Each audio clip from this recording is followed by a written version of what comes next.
Alin ba? Ba't ka ba natatakot? Bakit ka ba kasi natatakot? Baka ano? Baka makita ng mami mo? Baka makita ng mami mo na bad ka? Oh, ano naman ginawa mo sa video? Ba't ka natatakot? Kasi, binugbog mo si Anya dun sa video.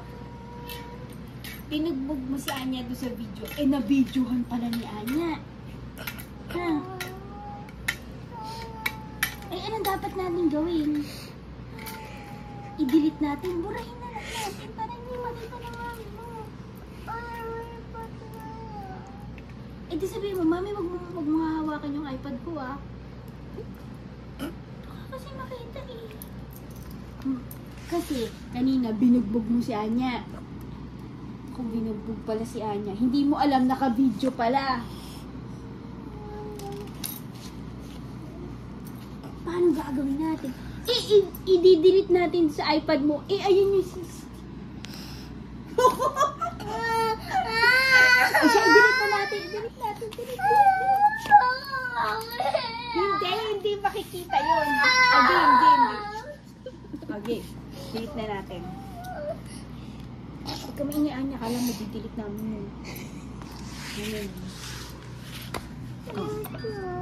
Hindi, saan yun? Alam ko yun kung saan. Huwag kang matakot. Hanapin mo yung mga picture mo. Nasaan yung mga pictures dito? Yun.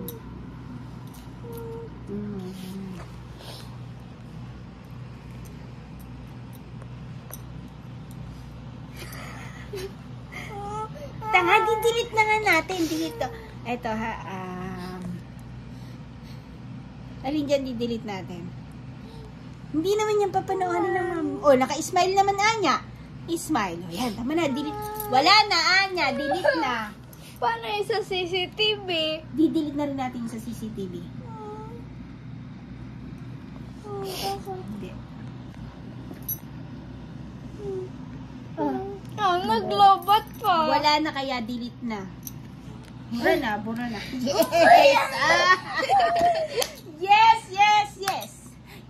Yes! Hindi na kami naiiyak. Kala mo, Anya, ha?